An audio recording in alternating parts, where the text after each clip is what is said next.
Energy को लेके ये दुनिया का सबसे सीरियस क्राइसिस रहा है, क्योंकि हॉर्मुज़ बंद हो चुका है और जो कुछ इंस्टॉलेशन है, ऑयल और गैस के इंस्टॉलेशन, उनके ऊपर बमबारी हुई है।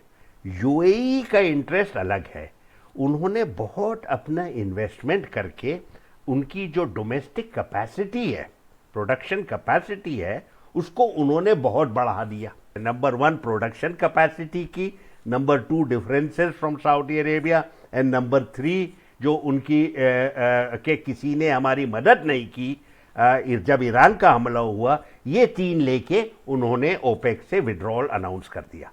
यूएई चाहता है कि जो ये मैरीटाइम रूट हैं, जबल अली से लेके एडन तक, और एडन के बाद बाबल मंडेब, और बाबल मंडेब के बाद रेड सी, इस पूरे इलाके को यूएई मैनेज और कंट्रोल करना चाहता है। ये जो सोमाली लैंड का मकसद उठा, और जब नेतन्याहू जी ने उसको अनाउंस किया कि हम इसको रिकॉग्नाइज कर रहे हैं, उस टाइम मुझे लगता है कि सऊदी अरब ने एक रेड लाइन उनको लगा कि क्रॉस हो चुकी है।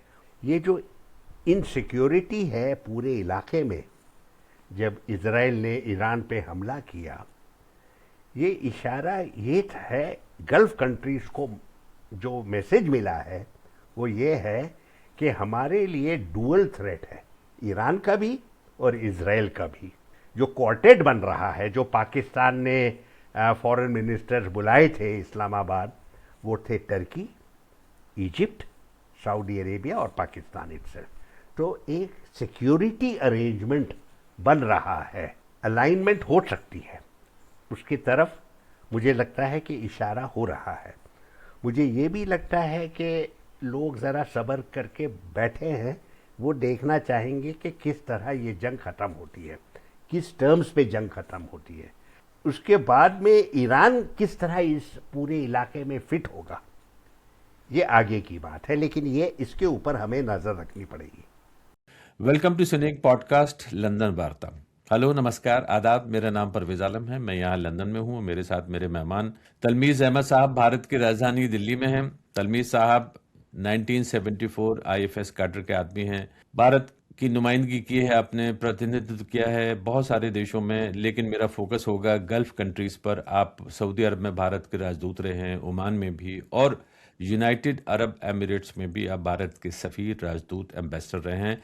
तलमी साहब, पूरी दुनिया में इस वक्त एक क्राइसिस, बहरान, संकट का माहौल है, और सबसे बड़ा संकट जो है वो है तेल, पेट्रोल और उसके जो प्रोडक्ट्स होते हैं, फर्टिलाइजर्स, इसके अलावा और भी बहुत सारी चीज़ों की कीमतें बहुत आसमान को छू रही हैं। गरीब मुल्कों में बुरा हाल है। मैं आपसे ये समझना चाहता हूँ कि ये जो क्राइसिस है कितना गंभीर है, कितना सीरियस है। एनर्जी को लेके ये दुनिया का सबसे सीरियस क्राइसिस रहा है, क्योंकि हॉर्मुज़ बंद हो चुका है और जो कुछ इंस्टॉलेशन है, ऑयल और गैस के इंस्टॉलेशन, उनके ऊपर बमबारी हुई है। तो जाहिर है कि जो मूवमेंट होना चाहिए इस इलाके से, तेल और गैस का मूवमेंट होना चाहिए, उसके ऊपर सख्त पाबंदी हो चुकी है। दुनिया भर में इस बात पर चर्चा भी हो रही है। तभी खबर ये आती है तकरीबन मई के पहले हफ्ते में ही कि जो यूनाइटेड अरब एमिरेट्स है, जो कि ओपेक का एक पुराना मेंबर रहा है और तीसरा मेरे ख्याल से सबसे ताकतवर मुल्क समझा जाता था उस पूरे ओपेक में तेल सप्लाई के मामले में, उसने अपने आप को विड्रॉ कर लिया, एग्जिट कर गया वो ओपेक से। उस ओपेक से जो एक तरह से पूरी निगरानी में चलता है सऊदी अरब की, एक लंबे अरसे से चलता आया, उसमें बहुत सारे कंट्रीज शामिल हैं, उसमें ईरान भी उसका मेंबर है। तो उसका कितना इम्पैक्ट हो सकता है तेल की सप्लाई पर, और या जो क्राइसिस है उसका कोई ताल्लुक हो सकता है, या हो सकता है बेहतर हो, इसलिए कि समझा जाता है कि यूनाइटेड अरब एमिरेट्स अपने हिसाब से ज्यादा प्रोडक्शन करना चाहेगा। ओपेक के साथ 6-7 और देश लग गए हैं, इस वजह से उसको हम ओपेक प्लस कहते हैं। उसमें रशिया भी है। ये ओपेक और ओपेक प्लस उनकी इनिशिएशन तब हुआ जब ग्लोबली प्राइस गिर गया अचानक, क्योंकि अमेरिका से बहुत अमेरिका का खुद प्रोडक्शन मार्केट में आया, प्राइस गिर गया, $130 से लेके वो $30 हो गया। तो ये ओपेक प्लस का ये रिस्पॉन्सिबिलिटी रही है कि प्राइस प्रोडक्शन को कंट्रोल करें। प्रोडक्शन अगर हम ओवर प्रोड्यूस करेंगे तो प्राइस गिरता चला जाएगा अमेरिकी प्रोडक्शन की वजह से। तो उन्होंने प्रोडक्शन के ऊपर कोटास दिए, जो सारे उनके मेंबर्स हैं हर एक मेंबर के ऊपर एक कोटा दिया। तो उसमें क्या हुआ कि ये अब तक चल रहा है ठीक से। कभी कभार यूएई ने पहले भी शिकायत की, लेकिन अब तक सब मेंबर्स का फायदा हो रहा था। अब यूएई को लगने लगा कि जो हमारा इंटरेस्ट है वो ओपेक पूरी तरह से वो उसको एक्सेप्ट नहीं कर रहा है। बाकी जो मेंबर हैं उनका प्रिंसिपल इंटरेस्ट है प्राइस पे, और इस वजह से वो प्रोडक्शन को कंट्रोल करते हैं। यूएई का इंटरेस्ट अलग है। उन्होंने बहुत अपना इन्वेस्टमेंट करके उनकी जो डोमेस्टिक कैपेसिटी है, प्रोडक्शन कैपेसिटी है, उसको उन्होंने बहुत बढ़ा दिया। पिछले 10 साल में जो पहले उनकी कैपेसिटी थी about 3 million barrels a day, उसको उन्होंने 4 मिलियन बैरल्स पर डे कर दिया है, और उससे भी ज़्यादा, और कुछ महीनों में वो कहते हैं कि वो 5 मिलियन बैरल्स पर डे तक पहुंच जाएंगे। लेकिन उनकी जो बेस लाइन है, जिसके बेसिस पे वो कोटा उनका फिक्स किया जाता है, वो base line is very low. तो उनका जो प्रोडक्शन, जो उनका जो एक्सपोर्ट हो रहा है, वो जो एक्सपोर्ट हो रहा है वो it is about 3.7 million barrels a day. तो इस वजह से हर साल यूएई को लगता है कि हमारा नुकसान हो रहा है। जो हमारी कैपेसिटी है 4 million 4.5 million barrels per day हमारी कैपेसिटी है, और ओपेक की पाबंदी की वजह से हमारा प्रोडक्शन है 3.6, 3.2, 3.4, 3.7 मिलियन बैरल्स अ डे। हमको हर साल कई बिलियन डॉलर्स के नुकसान हो रहा है। तो ये बात उन्होंने कई बार छेड़ी, लेकिन बाकी जो मेंबर हैं वो प्रोडक्शन पे कंट्रोल करना चाहते हैं ताकि प्राइस के ऊपर प्राइस ज़रा स्टेबल रहे। आपको याद है कि वो जो $30 का प्राइस था 2016 में, वो $50 बन गया, फिर $70 बन गया, तो आजकल वो स्टेबल था $70 पे। तो इस वजह से यूएई खफा हो गया। लेकिन जो उनका विड्रॉल है ओपेक से और ओपेक प्लस से, उसमें 2 अलग उनकी शिकायतें भी हैं जो पॉलिटिकल है, जो डायरेक्टली ओपेक से कनेक्टेड नहीं है। वो है नंबर 1 कि जो उनके डिफरेंसेस हैं सऊदी अरब से, उसके बारे में हम अलग से बात कर सकते हैं। वो डिफरेंसेस ज़रा शार्प होते जा रहे हैं। बहुत इमीडिएट जो उनका कंसर्न था वो ये है कि ईरान ने हमारे ऊपर इतना हमला किया है, हमारे ऊपर कई हज़ार ड्रोन और मिसाइल फेंके, लेकिन किसी ने हमको मदद नहीं की। तो ये जो 3 शिकायतें हैं, नंबर 1 प्रोडक्शन कैपेसिटी की, number 2 differences from Saudi Arabia, and number 3 जो उनकी के किसी ने हमारी मदद नहीं की जब ईरान का हमला हुआ, ये 3 लेके उन्होंने ओपेक से विड्रॉल अनाउंस कर दिया। नहीं, जब आप ये कह रहे हैं कि उनकी एक ही शिकायत ये है कि किसी ने हमारी मदद नहीं की, और दूसरी बात हम सब जानते हैं, अब तो बिल्कुल खुल के ये बात सामने आ गई है कि सऊदी अरब के साथ में यूनाइटेड अरब एमिरेट्स के कई डिफरेंसेस हैं। एक ही बात पर नहीं, और भी 2-3 बातों पर हैं। तो अगर मदद नहीं की तो कौन मदद करता? सऊदी अरब मदद करता? कौन मदद करता? ये उनके जो स्पोक्स पर्सन्स हैं उन्होंने पब्लिकली ये मुद्दा उठाया है, और जब उन्होंने मुद्दा उठाया, हम यही सवाल करेंगे जो आपने किया कि ये सही है कि आपके ऊपर हमला हुआ। हर एक के ऊपर हमला हुआ, कोई ऐसा जीसीसी देश नहीं है जिसके ऊपर हमला नहीं हुआ। ओमान तक, ओमान जो सऊदी अरब से इतना करीब रिश्ता है, कतर के ऊपर हमला हुआ, जो उनके जो प्रोडक्शन फैसिलिटी है रास लफान पे, उसके ऊपर हमला हुआ और कई बिलियन डॉलर्स का नुकसान हुआ। कुवैत जैसा छोटा सा देश बहुत दूर ईरान वो हॉर्मुज से, उसके ऊपर हमला हुआ। तो बाकी जो जीसीसी देश हैं वो यूएई को समझा सकते हैं कि भाई हम सब इसमें शामिल हैं। और अगर आपके अब जो इशू है प्रोडक्शन कैपेसिटी का, उसके ऊपर हम बातचीत कर सकते हैं। अब आपको हमारे देखिए, जब भी आप किसी ग्रुप में आते हैं, हमारे अलग अलग इंटरेस्ट होते हैं। हम एक एफर्ट करते हैं कि जो हमारे अलग इंटरेस्ट हैं उनको हम किसी तरह रिकंसाइल करें। इसका मतलब ये नहीं है कि आप गुस्से में आके विड्रॉ कर लें फौरन, ये उनको बताना पड़ेगा। लेकिन मुझे लगता है कि यूएई के जो energy, geopolitical, economic, strategic interest, वो अपने पार्टनर जीसीसी पार्टनर से बहुत दूर हो गए।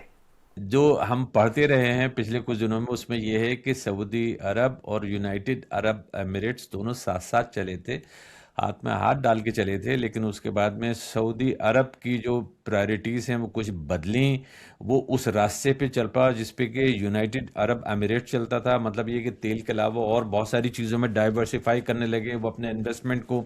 यूनाइटेड अरब एमिरेट्स को कहीं लगता है कि सऊदी अरब अब उनके लिए एक राइवलरी पैदा कर रहा है रीजन में। एक तो ये भी बात है।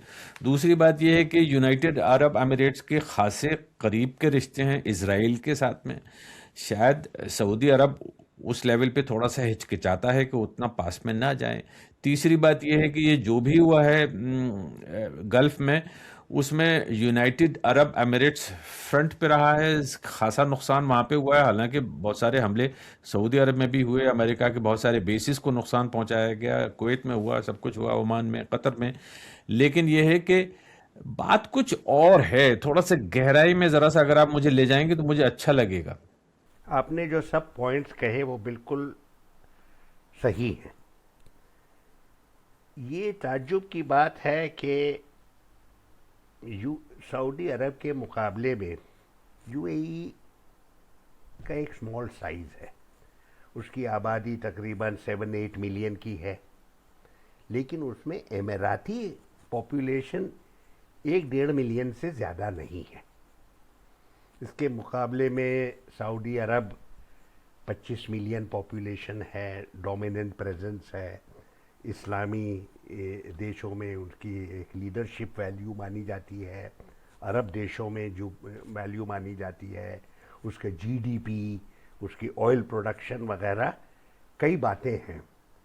तो यूएई को एक ऐसा लगता है, हम बाहर से बात कर रहे हैं, हम बाहर से देख के कि उसको कहते हैं small state syndrome.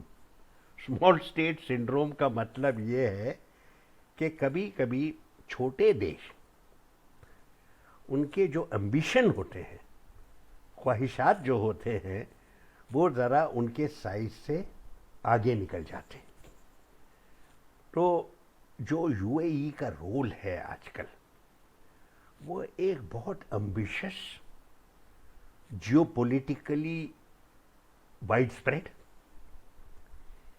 And for some people destabilizing. अब देखिए, यूएई और सऊदी अरब ने साथ मिलके जो मुस्लिम ब्रदरहुड गवर्नमेंट थी मोर्सी जी की, वो तो उन्होंने साथ मिलके कोऑपरेटिव तौर से उसको हटा दिया, कोई बात। और सूडान में दोनों ने साथ मिलके जो डेमोक्रेटिक प्रोसेस वहाँ शुरू हो रहा था, वो उसको उन्होंने कर्व कर दिया, और जो मिलिट्री लीडरशिप थी वो उनको ऊपर लाई। यहाँ तक का आप कहेंगे कि उनका कोऑपरेशन रहा। यमन में भी कुछ रहा शुरू के दिनों में। यमन में जब सऊदी अरब ने हमला किया 2016 में, दोनों पार्टनर थे, और यूएई ने अपने फौज भी भेजी। एक दिन अचानक 2019 में यूएई ने अनाउंस कर दिया कि वो विड्रॉ कर रहे हैं, और उन्होंने अपने सारे विड्रॉ कर लिया, और बाद में मालूम पड़ा कि उन्होंने किसी के साथ कंसल्टेशन नहीं किया। तो मैं कहूँगा कि 2019-2020 में उनके जो अप्रोच था, रीजनल अप्रोच, उसमें एक डिफरेंसेस आने लगे उस टाइम, लेकिन वो इशू नहीं बना। वो आप देखेंगे कि जो यूएई का रोल था, यूएई ने अनाउंस किया कि हम यमन से निकल रहे हैं, लेकिन उसी टाइम उन्होंने अब उनका जो रिश्ता था साउथ, जो उनका रोल था साउथ यमन में, और उन्होंने एनकरेज किया कि साउथ यमन अपने आप को सेपरेट कर ले। यहाँ पे उनका इंटरेस्ट और सऊदी इंटरेस्ट अलग हो गए। सऊदी चाहता था कि वहाँ एक मॉडरेट गवर्नमेंट ज़रूर हो, लेकिन वो इंटीग्रेटेड स्टेट हो। यूएई ने एक और इनिशिएटिव किया कि वो जो पोर्ट्स थे यमन के, उसके ऊपर कब्जा करने लगे, पॉलिटिकल और मिलिट्री कंट्रोल। मुकल्ला, एडन, मोखा और जो छोटे छोटे आइलैंड हैं उस इलाके में, उसको कंट्रोल करने लगे, सोकोत्रा, पेरिम आइलैंड। फिर अगर आप देखें हॉर्न ऑफ अफ्रीका में वो यूएई असब में थे, इरिट्रिया में, बरबरा में थे, और पुंतलैंड में बोसासो पोर्ट। तो उसका एक जो पॉलिटिकल स्प्रेड जो था वो एक बहुत एम्बिशियस माना जाता है। हमको उस टाइम अखबारों में पढ़ा कि यूएई चाहता है कि जो ये मैरीटाइम रूट हैं, जबल अली से लेके एडन तक, और एडन के बाद बाबल मंडेब, और बाबल मंडेब के बाद रेड सी, इस पूरे इलाके को यूएई मैनेज और कंट्रोल करना चाहता है कि free movement of maritime traffic. लेकिन ये तो इंटरनेशनल मैरीटाइम ट्रैफिक है। एक इतना छोटा देश आके कहे कि सारे पोर्ट्स मेरे कब्जे में होंगे और मैं इसको मैनेज और कंट्रोल करूंगा, ये जाहिर है कि इसके थोड़े अलार्म बेल्स होंगे ज़रूर। पाकिस्तान के साथ में भी जैसे कह सकते हैं कि यूनाइटेड अरब एमिरेट्स का कुछ मसला एक अरसे से शुरू हुआ है, यानी तकरीबन $3 बिलियन का कर्जा जो यूनाइटेड अरब एमिरेट्स से लिया था पाकिस्तान ने, अचानक यूएई ने कहा कि वापस करिए, और उन्होंने वापस भी कर दिया। और वापस जो किया, समझा जाता है जैसे कि प्रेस रिपोर्टों में सऊदी अरब की मदद से वो कर्जा अदा हो गया रातों रात। तो यहाँ उसके बाद में कहीं ऐसा लगता है कि अंदर खान ने तलवारें खींची, और उसके बाद में लगातार ऐसी रिपोर्टें आ रही हैं। और जब मैं कहता हूँ रिपोर्टें, तो मतलब कि बड़े अखबारों में आ रही हैं, जैसे कि न्यूयॉर्क टाइम्स को मैं कह सकता हूँ, अमेरिका के, यहाँ यूके के भी। वो ये है कि जो पाकिस्तानी कम्युनिटी के लोग हैं जो वहाँ काम करते हैं यूनाइटेड अरब एमिरेट्स में, अब उनको अच्छी नज़र से नहीं देखा जाता। उनमें से एक बड़ी तादाद को रुखसत किया जा रहा है, अलविदा कहा जा रहा है। वो पाकिस्तान पहुँच भी गए हैं, पाकिस्तान उसको थोड़ा सा अंडर प्ले कर रहा है इस वक्त, लेकिन ये है रिपोर्ट। और उसमें एक बड़ी तादाद उन लोगों की है जिनको समझा जाता है कि वो शिया हैं। मतलब ये कि कहीं यूनाइटेड अरब एमिरेट्स को उससे भी प्रॉब्लम है कि एक बड़ी तादाद में शिया, और वो भी पाकिस्तानी ओरिजिन के, ना काम करें। तो ये लड़ाई तो आपस में भी हो रही है और अपने एलाइज के साथ में भी हो रही है। ये जो आपने बात छेड़ी है, इसके बारे में ऑथेंटिक इन्फॉर्मेशन नहीं है, और स्पेकुलेशन करना गलत होगा क्योंकि बहुत सेंसिटिव मामला है। अब यूएई की क्या कंपल्शन थे जब उन्होंने अपना कर्ज वापस मांगा, और किस सरकमस्टेंसेस में वो वापस किया गया, कितने लोग वापस जा रहे हैं। मैंने अखबार में पढ़ा है कि 1500 लोग वापस गए। पाकिस्तान से स्टेटमेंट आया कि उनके कोई स्पेसिफिक इश्यूज थे, violation of local law, and it has no political value. तो मैं चाहूँगा कि फ़िलहाल जब तक हमारे पास ऑथेंटिक इन्फॉर्मेशन नहीं है, मैं इस मामले पे स्पेकुलेट नहीं करना चाहूँगा।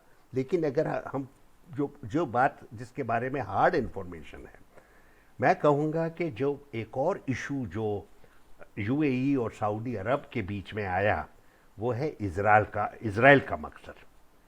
ये जाहिर है कि यूएई ने इज़राइल के साथ अपना रिश्ता काफ़ी बढ़ाया है। 2020 में उन्होंने अपने डिप्लोमेटिक टाइज नॉर्मलाइज किए थे।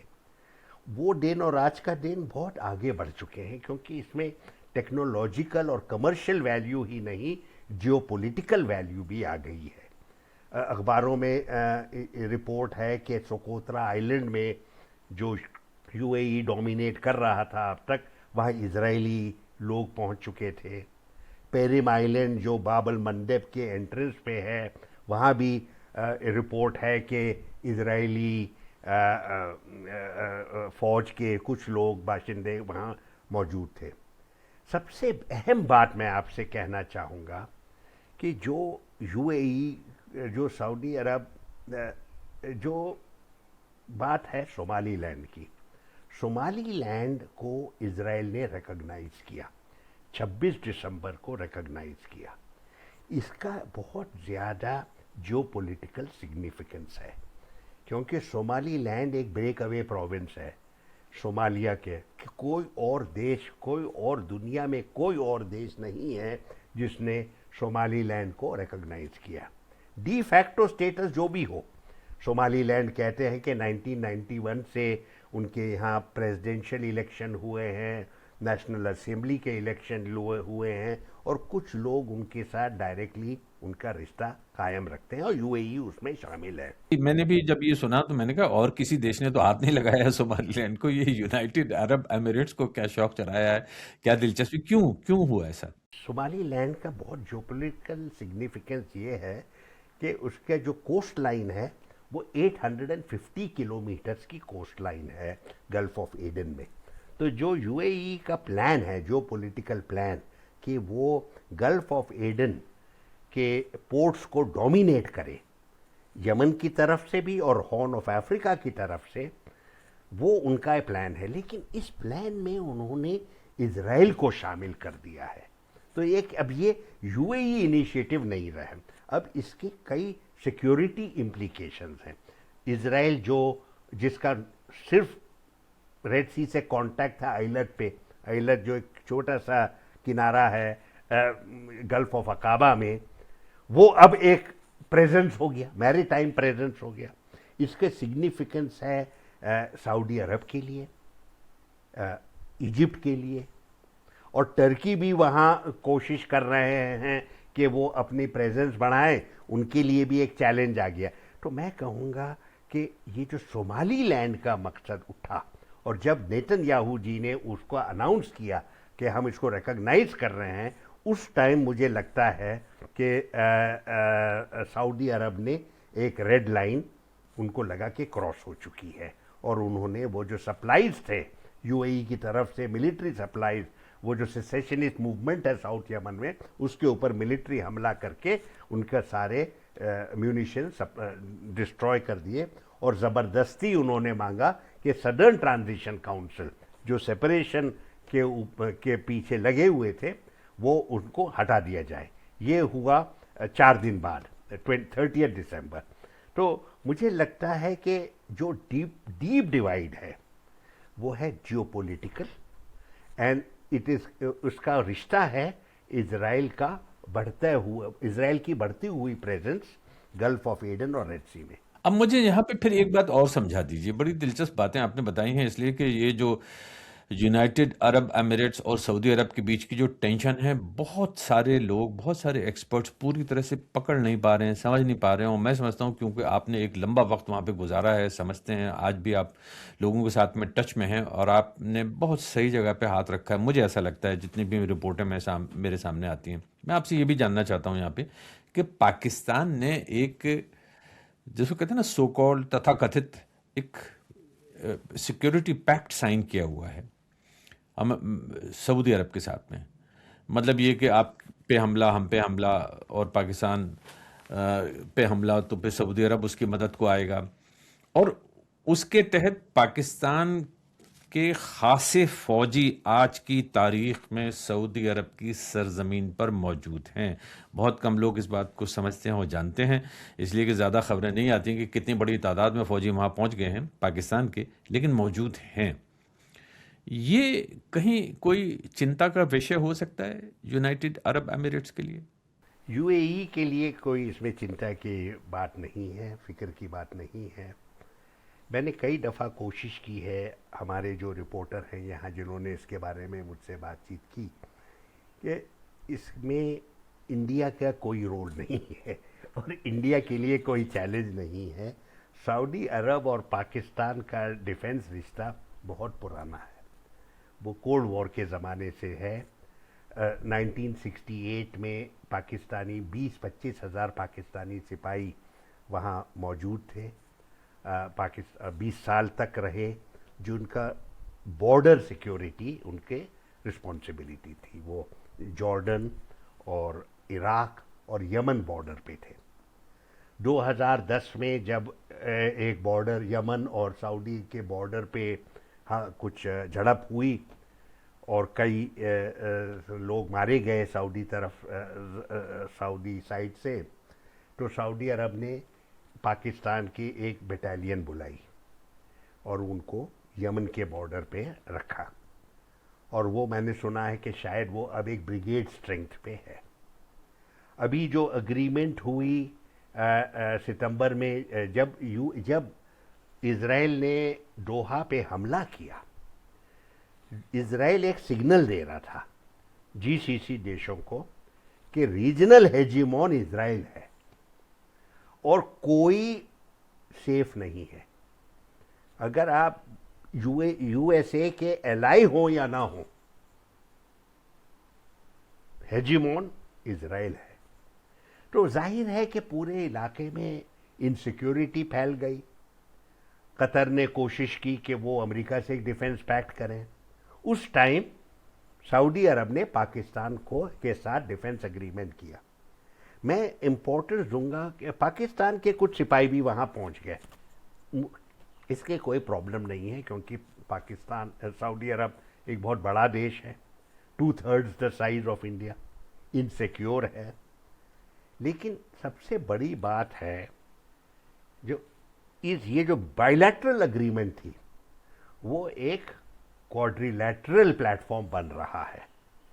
ये जो इनसिक्योरिटी है पूरे इलाके में, जब इजराइल ने ईरान पे हमला किया, ये इशारा ये है गल्फ कंट्रीज को, जो मैसेज मिला है वो ये है कि हमारे लिए डुअल थ्रेट है, ईरान का भी और इजराइल का भी। हम वो जो इजराइल के जो मैसेज है और जो अमेरिका भी उसको पहुंचाना चाह रहा है, वो ये है कि आप लोगों की सिक्योरिटी इजराइल के साथ मिली हुई है। Under Israeli leadership you will have regional security. ये जीसीसी देशों को मंजूर नहीं है। तो उन्होंने क्या किया है, तो फिलहाल जो क्वार्टेट बन रहा है, जो पाकिस्तान ने फॉरेन मिनिस्टर्स बुलाए थे इस्लामाबाद, वो थे टर्की, इजिप्ट, सऊदी अरेबिया और पाकिस्तान इटसेल्फ। तो एक सिक्योरिटी अरेंजमेंट बन रहा है ताकि ये लोग आपस में बातचीत करके, एक मुझे लगता है कि थोड़े दिन के बाद जब ये लड़ाई झगड़ा ख़त्म होगा और कोई सीज फायर हो जाएगा, तब वो कोशिश करेंगे कि ये जो क्वार्टेट है इसमें कुछ और मेंबर्स भी लाएं। अभी तक ये एक डायलॉग प्लेटफॉर्म है। हम इसको फॉरेन अफेयर्स के लैंग्वेज में इसको कहते हैं अलाइनमेंट।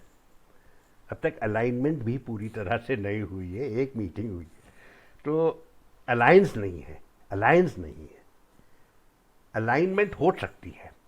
उसकी तरफ मुझे लगता है कि इशारा हो रहा है।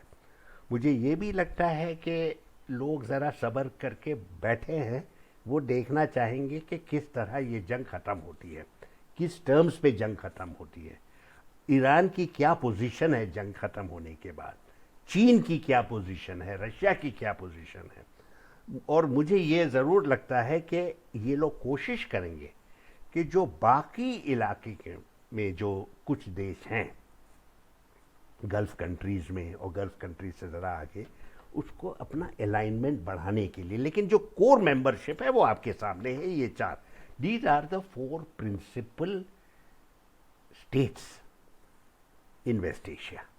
उसके बाद में ईरान किस तरह इस पूरे इलाके में फिट होगा, ये आगे की बात है, लेकिन ये इसके ऊपर हमें नज़र रखनी पड़ेगी। ठीक है, जो लोग ये प्रोग्राम सुन रहे हैं उर्दू में और हिंदी में पाकिस्तान के रोल को तो समझ चुके हैं। अब मैं ज़रा सा ये भी समझना चाहता हूँ कि भारत इसमें कहाँ फिट होता है। इसलिए कि भारत के इन सभी देशों के साथ में बहुत अच्छे ताल्लुकात, इसमें कहीं कोई दो राय नहीं है। कतर के साथ में, दोहा के साथ में, यूनाइटेड अरब एमिरेट्स के साथ में और सऊदी अरब के साथ में तो एक लंबे अरसे से सिलसिला चला ही आ रहा। जो इंडिया का अप्रोच है वो है, नंबर 1, हमारा रिश्ता हर एक देश के साथ अलग है, बायलैटरल है। तो हमारा इजराइल से भी रिश्ता है, ईरान से भी है, सऊदी अरब से भी है, सारे सारे देशों से है। It is bilateral and transactional. Transactional का मतलब म्यूचुअल इंटरेस्ट के बेसिस पे, और ये म्यूचुअल इंटरेस्ट ज़्यादातर इकोनॉमिक इंटरेस्ट होते हैं। ये एक बात है। दूसरी बात है, इंडिया को कोई इस इलाके में इंडिया ने कोई अपना security role, political role to promote security and stability, ये अभी तक कभी जाहिर नहीं किया। यानी कि हमारा रोल है बायलैटरल। तो जब आप कहते हैं, वो सही कहते हैं कि हमारा रिश्ता हर एक के साथ बहुत अच्छा है, लेकिन हर एक के साथ हमारा रिश्ता है बायलैटरल। हमारा कोई कलेक्टिव व्यू और विजन इलाके के बारे में नहीं है। तो ये हमारी पोजीशन चीन से बुनियादी तौर से अलग है, क्योंकि चीन का विजन बायलैटरल तो ज़रूर है लेकिन कलेक्टिव है। और इस वजह से चाहे चीन प्रोमोट करना चाहता है सिक्योरिटी और स्टेबिलिटी, जिस तरह उन्होंने 2023 में सऊदी अरब और ईरान के साथ उनका मिलाप किया और उनके एक कमरादरी रप्रोचमेंट हुआ, और चीन ने उसको गारंटी किया। हमको याद रखना चाहिए कि वो बायलैटरल अग्रीमेंट नहीं था, वो ट्राइलैटरल अग्रीमेंट था, यानी कि चीन उसमें शामिल था। ये रोल कभी इंडिया ने कभी इसमें कोई इंटरेस्ट नहीं जाहिर की। मेरे जैसे लोग हैं, हम कई सालों से लिख रहे हैं कि जो पुराना इंडिया का अप्रोच था बायलैटरल एंड ट्रांजैक्शनल, वो अब आउटडेटेड हो गया है। पहले तो ये जाहिर है कि हम उस इलाके में पॉलिटिकल रोल कर ही नहीं सकते थे क्योंकि अमेरिका की पोजीशन थी वहाँ पे। लेकिन जब अमेरिका के जो स्टेटस था एज सिक्योरिटी गारंटर, वो कोई उसकी क्रेडिबिलिटी घटती चली गई 2011 2012 से, यानी कि 10-15 साल से मुझ जैसे स्कॉलर्स ने कोशिश की कि हम इंडिया को इस इलाके के सिक्योरिटी स्ट्रक्चर में एक रोल प्लेयर बनाएं। हमने कोशिश की, हमने मीटिंग्स की, हमने बातचीत की, कागज़ लिखे वगैरह, लेकिन इंडिया की तरफ से अभी तक कोई इसमें इंटरेस्ट नहीं है। तो हमारा जो अप्रोच है, हम जो कहते हैं हमारा अप्रोच क्या है फॉरेन अफेयर्स में, हमारा जो बुनियादी प्रिंसिपल है वो है स्ट्रेटेजिक ऑटोनॉमी, यानी कि हम किसी अलायंस में नहीं घुसेंगे। हम किसी देश के साथ, कई लोग आजकल कह रहे हैं कि इंडिया इजराइल के साथ लग गया है, कि एक इजराइल और यूएई और अमेरिका के साथ एक ट्राइलैटरल के साथ इंडिया घुस रहा है। नहीं, मैं नहीं मानता ये बात। इंडिया का जो रोल है वो स्ट्रेटेजिक ऑटोनॉमी के बेसिस पे, वो किसी अलाइनमेंट में नहीं आएगा। इंडिया की पोजीशन होगी इंडिपेंडेंट पोजीशन, लेकिन वो अलाइनमेंट में नहीं आएगा। हम इजराइल से ज़रूर बातचीत करेंगे और यूएई से भी हमारा बहुत गहरा रिश्ता होगा, लेकिन कोई पॉलिटिकल अलाइनमेंट मुझे नहीं लगता कि इन तीनों देशों में और कभी हो पाएगा। और मुझे नहीं लगता कि अगर इसमें अमेरिका एक प्रिसाइडिंग रोल प्लेयर है तो मुझे नहीं लगता कि वो उसमें इंडिया शामिल हो पाएगा। तलमीर साहब, बहुत बहुत शुक्रिया। इतनी दिलचस्प बातचीत हुई है आपसे। मेरी समझ में बहुत सारी बातें जो कभी नहीं आती थी आज आ ही गई। ख़ास तौर पे ये सऊदी अरब, यूनाइटेड अरब एमिरेट्स और उसके बाद में ये जो अलाइनमेंट और रीअलाइनमेंट है, ये तो गज़ब की बातें हैं। डिप्लोमेसी की दुनिया भी मतलब किसी एक जो थ्रिलर होता है ना लकारे का, उससे कम नहीं है। बहुत बहुत शुक्रिया। बहुत शुक्रिया।